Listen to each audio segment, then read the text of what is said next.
Hoje, nos grandes centros urbanos, é cada vez mais comum a presença dos fast foods, cadeias de restaurante que oferecem comida gordurosa com bastante açúcar para o consumo rápido.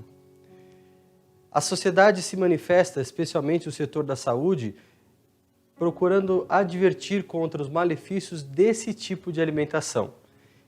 Os riscos à saúde, problemas como hipertensão, diabetes, aliados a outros fatores, especialmente o sedentarismo, a vida desregrada, etc. Em meio a toda essa preocupação com a saúde, como os cristãos deveriam reagir?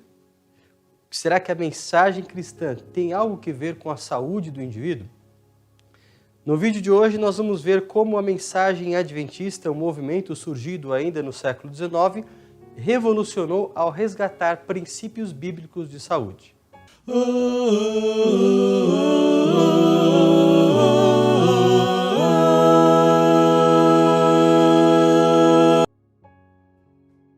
Com a diluição do movimento milerita em outubro de 1844, diversas facções surgiram, entre elas aquela que depois seria conhecida como a denominação adventista do sétimo dia.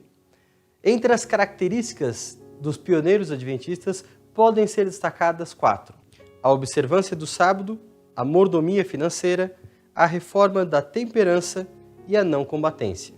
O movimento deve muito à atuação de Ellen White, que chamou atenção para a mensagem de santidade em todas as áreas da vida, inclusive na temperança. Alguns chegam a declarar que a importância de sua mensagem de saúde é tão grande que não tem nenhum paralelo na história do cristianismo. Essa mensagem, em grande parte, tem uma correlação com as leis dietéticas encontradas no Antigo Testamento. Sobre elas, Paul Copan afirmou: assim, as leis de Deus para Israel, leis de alimentação, leis sobre vestuário, leis acerca do plantio, leis civis ou leis regulamentando casamento e relações sexuais, não eram exaustivas, devendo ser vistas, primeiramente, como lembranças visíveis para se viver como santo povo de Deus em cada área da vida.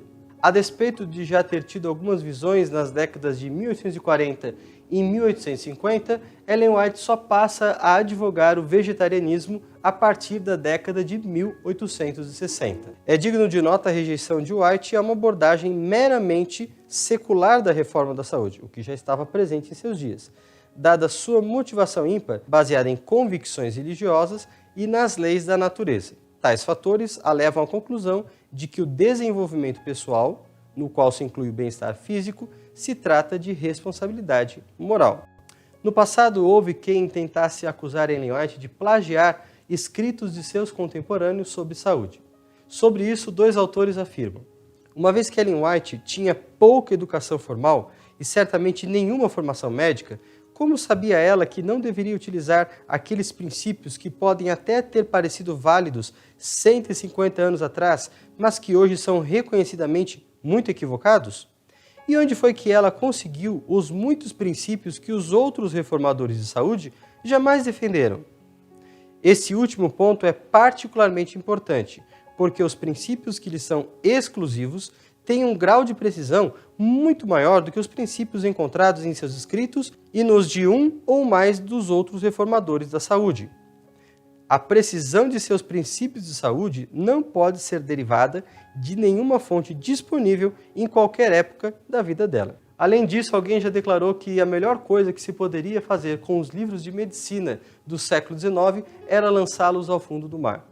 Pelo menos assim, a medicina daquela época faria menos mal às pessoas.